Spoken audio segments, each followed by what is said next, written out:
Donc quand on est dans la sorcellerie, on est dans la mauvaise bergerie.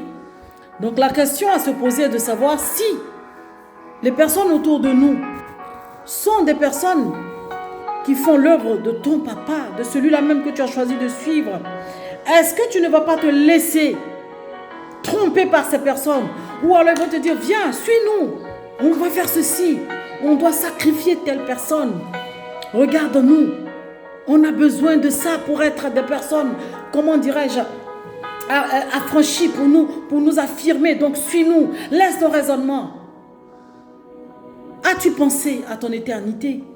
En acceptant cela, tu vas comprendre tout de suite que ces personnes-là veulent t'induire en erreur et te faire perdre ton salut.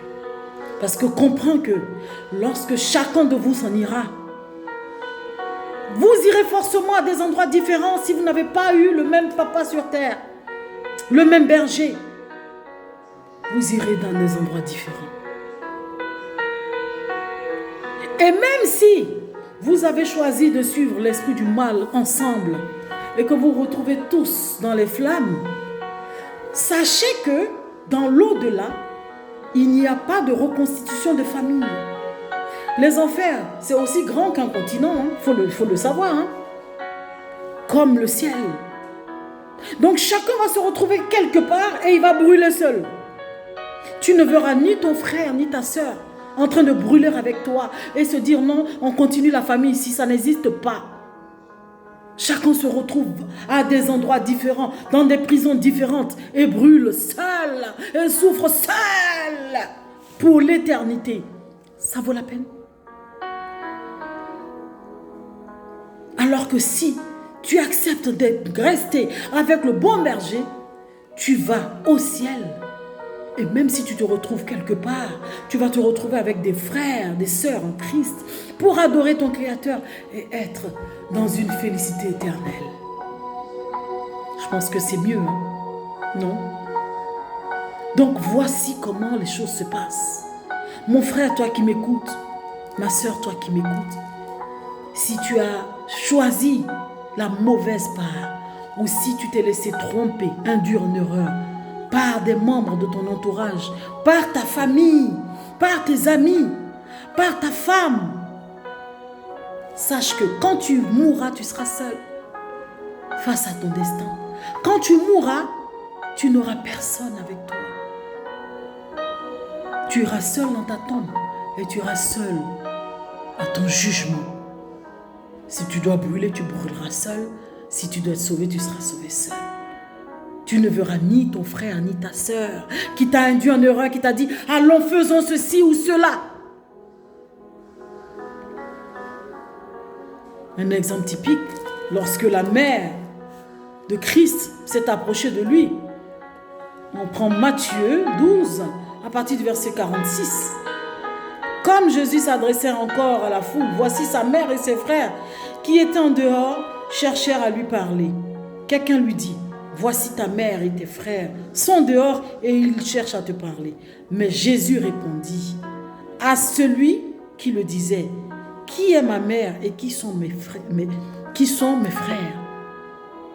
Puis, étendant la main sur ses disciples, il dit, voici ma mère et mes frères. Il étendit sa main sur ses disciples. Voici ma mère et mes frères. Ses disciples. Parce que pour lui, ils ont le même Père céleste que lui. Car quiconque fait la volonté de mon Père, qui est dans les cieux, celui-là est mon frère, et ma soeur, et ma mère. La volonté de mon Père. Si ton Père te dit, tu ne feras pas ceci, ne le fais pas. Ne suis pas des indigents pour t'induire en erreur, pour te tromper. Toi qui étais déjà sur le droit chemin. Amen. Reste caché dans le creux des mains de ton bon berger. Reste avec le bon berger.